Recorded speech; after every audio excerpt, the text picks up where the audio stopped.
ओम नारायण नारायण नारायण नारायण। सब मित्रों को राम राम। दोस्तों अभी हम रिव्यू करने वाले हैं कटल का। कल 19 मई शुक्रवार को नेटफ्लिक्स पर इसे रिलीज किया गया। सानिया मल्होत्रा, विजय राज, ब्रजेंद्र काला, राजपाल यादव आदि आदि फिल्म में मुख्य भूमिका में है। फिल्म कुल मिलाकर 1 घंटे और 55 मिनट की है। दोस्तों आज से ठीक 9.5 वर्ष पहले 2014 की शुरुआत में फरवरी 2014 में आजम खान की 7 भैंसें गायब हो गई थी, चोरी हो गई थी। जैसे ही ये बात आजम खान को पता चली, तुरंत रामपुर एरिया के 3 पुलिस थानों की, एक नहीं, 2 नहीं, 3 पुलिस थानों की पूरी पुलिस मशीनरी, पूरी की पूरी पुलिस फोर्स, ऊपर से लेकर के नीचे तक के अधिकारी, एसपी से लेकर के हवलदार तक दिन रात उन भैंसों को खोजने में लग गए थे। भैंसें तो मिल गई, पर फिर भी आजम खान का मन नहीं भरा। उस एरिया के जो 3 पुलिस ऑफिसर्स थे उनको सस्पेंड कर दिया गया था, उन पर कार्रवाई हुई थी।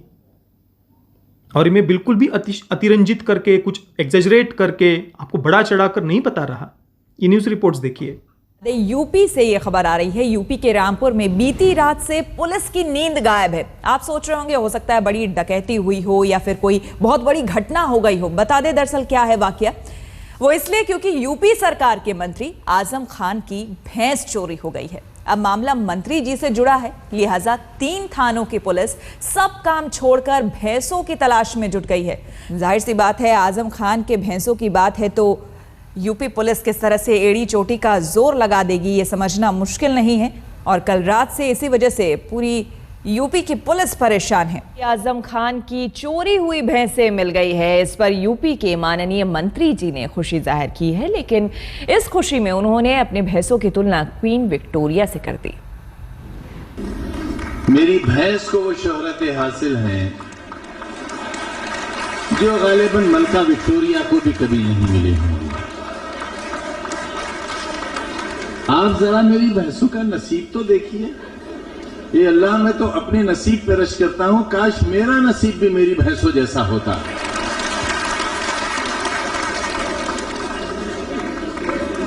वाह रे मयारे जिंदगी, क्या हुआ। वाह वाह वाह। आज तो एक साहब ने मेरी भैंस का गोबर सर पर उठा रखा है कार्टून में। जरा गौर तो कीजिए, मेरी भैंसों का नसीब, तो मैं पीछे, मेरी भैंसे आगे, मेरी भैंसे पीछे और उनका गोबर सर पे। मेरी दुआ है अल्लाह से मेरी भैंसों का गोबर उन सबके सरों पर आ जाए जो अभी तक नहीं उठा सकी। कितनी खुशी होती है मुझे। तो दोस्तों ऐसे कुछ हालात थे उत्तर प्रदेश पुलिस के आज से 8 वर्ष पहले तक, योगीराज आने से पहले तक। और ये तो मैंने केवल एक रिपोर्ट आपको बताई है। आप 8 वर्ष पहले के ऐसे कुछ मीडिया रिपोर्ट्स अगर खंगालने लग जाएंगे, ढूंढने लग जाएंगे, तो आपको आपके सामने ऐसी बातें आएंगी कि आपको अपने आंखों एवं कानों पर विश्वास नहीं होगा कि भाई ये सच में देश में हो रहा था। और इन सब बातों को राजनीतिक संरक्षण मिला हुआ था। लिबरल्स, वोक्स, जो फांसीवाद के नाम से छाती कूटते हैं, वो सब ऐसे राजनेताओं का संरक्षण कर रहे थे उस समय। आज भी ये लिबरल्स, वोक्स उन्हीं राजनेताओं को वापस सत्ता में लाना चाहते हैं। आपको अपने आंखों और कानों पर विश्वास नहीं होगा। भैंसे चुराने की न्यूज़ आपने सुनी ना। ये एक और न्यूज़ देखिए, कैसे एक पत्रकार को फेसबुक पर एक राजनेता के विरुद्ध लिखने के कारण, समाजवादी पार्टी के एक नेता के विरुद्ध लिखने के कारण जिंदा जला दिया गया था। उस पत्रकार ने मरने से पहले बताया भी किसने जिंदा जलाया, उस मंत्री का नाम लिया। सुनिए मीडिया रिपोर्ट देखिए। फेसबुक पर समाजवादी पार्टी के मंत्री के खिलाफ लिखने की सजा यूपी के एक पत्रकार को अपनी जान देकर चुकानी पड़ी। आरोपों के मुताबिक जोगेंद्र सिंह नाम के पत्रकार ने शाहजहांपुर में समाजवादी पार्टी सरकार में पिछड़ा वर्ग कल्याण मंत्री राम मूर्ति सिंह वर्मा के खिलाफ फेसबुक पर खबरें लिखी थीं। इस बात से नाराज मंत्री ने जोगेंद्र सिंह के खिलाफ लूट, अपहरण, हत्या की कोशिश का मुकदमा दर्ज करा दिया। आरोप है कि इसके बाद कई बार पुलिस पत्रकार जोगेंद्र सिंह को डराने धमकाने के लिए उसके घर भी पहुंची। ताजा मामला 1 जून का है, जब पुलिस वाले जोगेंद्र सिंह के घर पहुंचे। आरोप है कि पुलिस वालों ने पत्रकार से मारपीट करने के बाद उसके ऊपर पेट्रोल डालकर जिंदा जला दिया। लखनऊ में इलाज के दौरान कल जोगेंद्र सिंह की मौत हो गई। मरने से पहले जोगेंद्र ने कोतवाल पर आग लगाने और मंत्री राम मूर्ति सिंह वर्मा पर साजिश में शामिल होने का आरोप लगाया है। दीवार फान के एकदम से पुलिस वाले अंदर आए और रिवाल्वर ताने थे। पहले बहुत मारा हमें, उसका पेट्रोल डाला, सिर्फ विकास राय ने आग लगा दी गई। हालांकि पुलिस वालों ने पत्रकार जगेंद्र सिंह के आरोपों को बेबुनियाद बताया है। पुलिस का कहना है कि जगेंद्र सिंह पर मुकदमा दर्ज था, इसलिए पुलिस उनके घर गई थी। आग पुलिस ने नहीं बल्कि पत्रकार जगेंद्र सिंह ने अपने आप ही लगा ली थी। तो कुल मिलाकर कहने का तात्पर्य यह है कि आज से 8 वर्ष पहले तक, योगीराज आने से पहले तक, उत्तर प्रदेश पुलिस के, उत्तर प्रदेश के हालात कुछ ऐसे थे। आए दिन दंगों की न्यूज़ आती थी, बलात्कार की, लूटपाट की, अपहरण का पूरा रैकेट चल रहा था, माफिया राज, बाहुबलियों का कैसा पूरा एक आतंक था, जिसकी चाहे मन में आए उसकी ज़मीन हड़प ली। ये सब सुन रहे हैं ना पिछले कुछ दिनों से, क्या क्या हो रहा था उस समय। और इन सब बातों को लिबरल्स का, वोक्स का संरक्षण मिला हुआ था।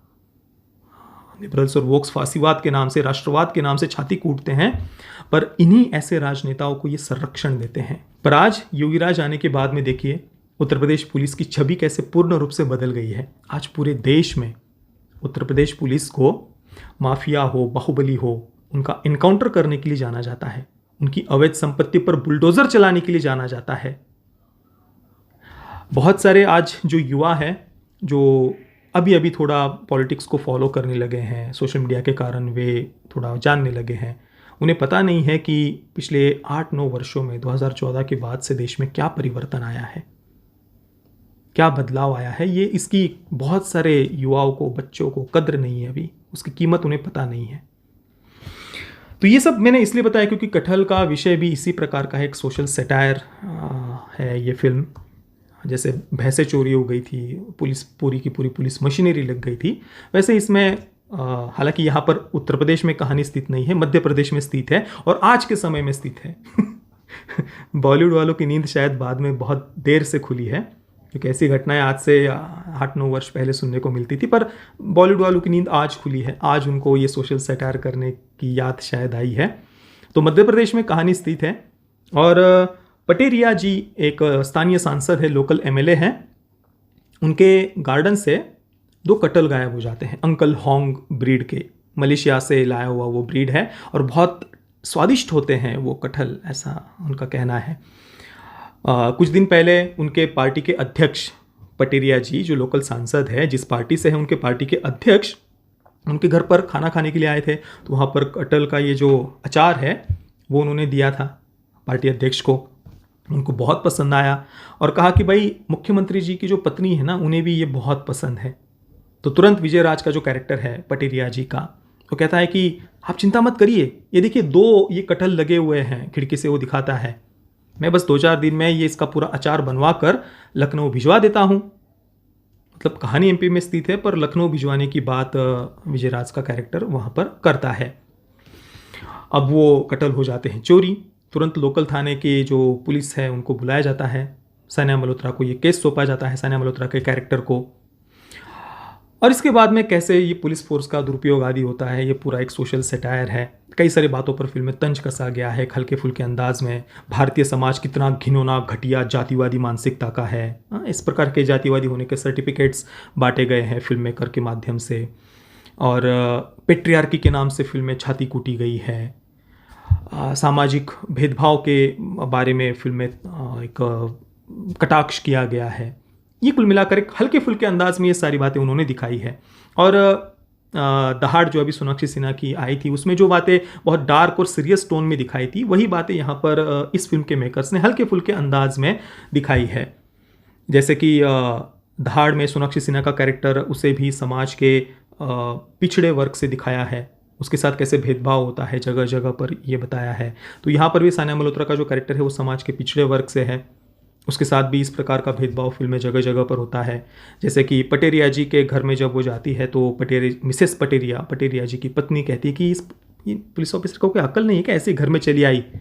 तो तुरंत पटेरिया जी, विजय राज का कैरेक्टर, कहता है कि गंगाजल छिड़को, तुरंत गंगाजल छिड़को वहाँ पर। इसके अलावा एक पुलिस इंस्पेक्टर है सानिया मल्होत्रा का कैरेक्टर, और उसके अंडर जितने कांस्टेबल्स हैं, हवलदार है, वे समाज के उच्च वर्ग से हैं। और उन्हीं में से एक जो समाज के उच्च वर्ग से एक कैरेक्टर है, उसके साथ सानिया मल्होत्रा का प्रेम है।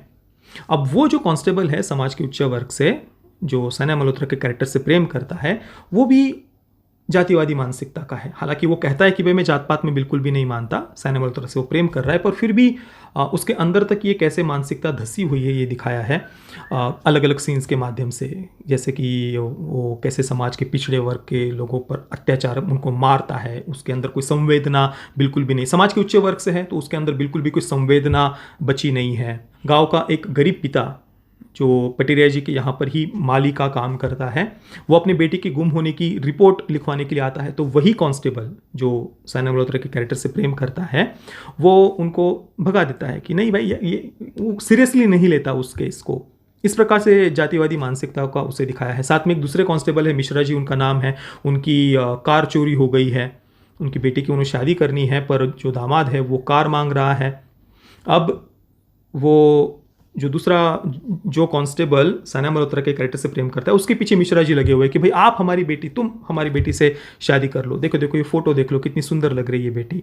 तो ये जो मिश्रा जी है वो भी जातिवादी मानसिकता से है, तुच्छ मानसिकता से है, समाज के उच्च वर्ग से है। तो और वो कुछ कुछ जगहों पर ये बात उन्होंने दिखाई है। जैसे कि एक सीन में वो मुंह पर तो नहीं पर पीछे साइना मल्होत्रा के कैरेक्टर के बारे में कहते हैं कि देखो देखो अब ये कौवे हंस को सिखाने चले हैं। तो इस प्रकार से एक बहुत ही घटिया मानसिकता का दिखाया है। इसके अलावा साइना मल्होत्रा की एक और महिला पुलिस सहकर्मी है जो पेट्रियार्की से पीड़ित है। वो दिन भर अपनी ड्यूटी करती है और उसका जो वकील पति है वो घर पर आने के बाद में उससे कितना बिल्कुल दरिंदों की तरह काम करवाता है, कोई संवेदना उसके अंदर बची हुई नहीं है। तो इस प्रकार से पेट्रियार्की से पीड़ित दिखाया है। पेट्रियार्की के नाम से भी छाती कूटी गई है।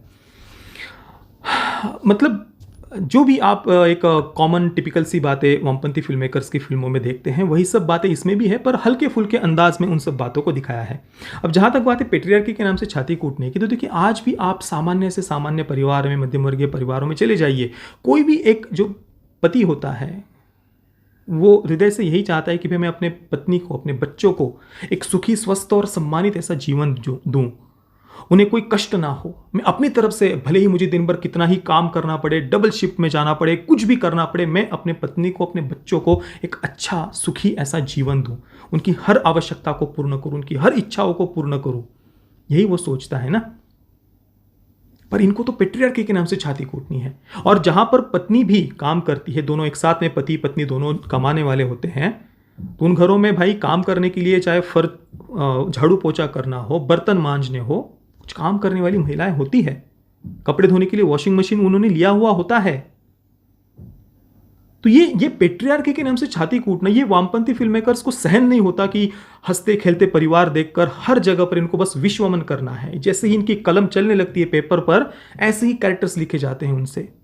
वो चाहे कॉमेडी फिल्म बनाए, पॉलिटिकल सेटर बनाए, हॉरर फिल्म बनाए, रोमांटिक ड्रामा बनाए, इसके अलावा उनको सामाजिक चित्रण कुछ सूझता ही नहीं है। आज भी आप ग्राउंड लेवल पर जाकर देख लीजिए किस प्रकार से लोग एक दूसरे के साथ जुड़े हुए हैं, एक दूसरे के प्रति कैसा विश्वास है। आज भी आप, मैं गया था, मुझे वो बात याद आ गई, हमारे यहाँ पे एक सामूहिक विवाह मैंने देखा।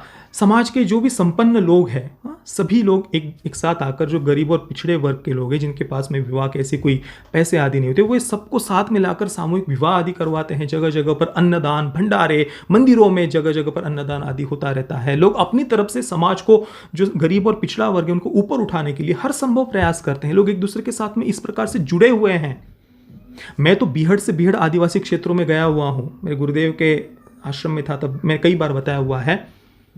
उन बीहड़ से बीहड़ आदिवासी क्षेत्रों में भी जो मंदिर है, जो आश्रम होते थे, वहाँ पर सबको बुलाकर, जो आदिवासी समाज है उनको बुलाकर, उनको अन्नदान हो, भंडारे हो, जो जीवन आवश्यक वस्तुएं हैं, मंदिरों के माध्यम से, आश्रमों के माध्यम से दी जाती थी। मैं तो कई जगहों पर ऐसे मैंने गया हुआ हूँ, देखा, और वर्षों से ये होता आया है।